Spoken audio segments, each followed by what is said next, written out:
Yun mga idolo, eto nag-aaral na naman tayo para kahit paano meron tayo natutunan, di ba? At saka kisa naman tumili tayo na pag-aaral, di ba mga idol? So sayang kasi ng taon at saka nasa ulo yung pagsisisi kapag wala kang pinag-aralan. Mahirap kapag wala kang pinag-aralan. Iwan ko na lang kung kasi marami talagang taong nagmamaliit ka, kaya yung mga nanguhusga. Para sa akin, yung mga negatibo, iisipin ko na lang yung mga positibo. Kasi kaya nga tayo nag-aaral para maging positive. At saka kahit anong pagsubok ng buhay siguro, kayanin natin to. At saka ito yung mga idol, lalakad muna tayo papunta sa Parlan. Ito yung dinadaan ko dito. Ito yun, tsaga-tsaga muna po tayo. At least nagtsatsaga tayo, di ba? At saka ito paano nag-aaral tayo, kasi marami din mga kabataan na hindi nakapag-aral. Yun, kasi inuna na nila yung pagtatrabaho, yung pagtulong sa pamilya nila. Ako sa akin mga idol, yun, pagsasabayin ko yun. Kung kailangan natin kayanin yung mga pagsubok na yan, yung pagtatrabaho kahit saan, yung mag-aaral pa, kakayanin ko yan. Yun, go lang tayo sa pangarap and sa patuloy natin, at wag natin kalimutan siguro na manalig sa taas. At saka yun,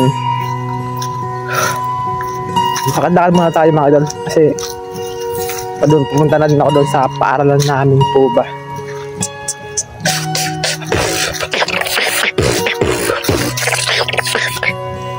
Okay lang kahit naglalakad, kasi yung ibang mga kabataan kasi dyan, syempre ayaw nila mapagod, ayaw nilang yun, nagsasakay na lang sila ng yung mga motor, ganun po. So eto, para sa akin mas maganda yung naglalakad kasi exercise pa ba, di ba? Sabi nga, kung ano yung huwag natin ikahiya. Kasi ba't naman tayo mahihiya kung wala naman tayo ginagawang masama. At saka papapatuloy ko ito mga idol, wala naman ako tinatapakan na tao At saka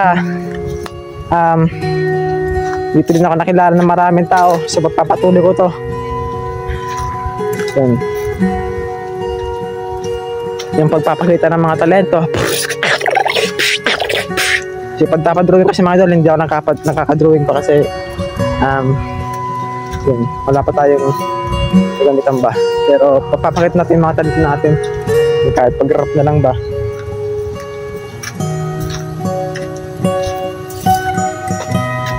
Siyempre mga idol, kahit paano aral lang tayo and focus for journey and focus for goal. Kahit ano sabihin ng tao, yung mga tao negatibo, hayaan na natin siguro yun, di ba?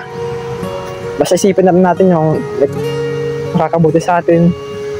Yun, at least ginagawa ko ang lahat para kahit paano makatulong sa amin ba, sa mga kapatid ko. Maliit pa kasi wala kayo magkakapatid ba. So tara, malapit na ako makatulong. So ingat kayo palagi mga idol po. Salamat sa pag-support. God bless.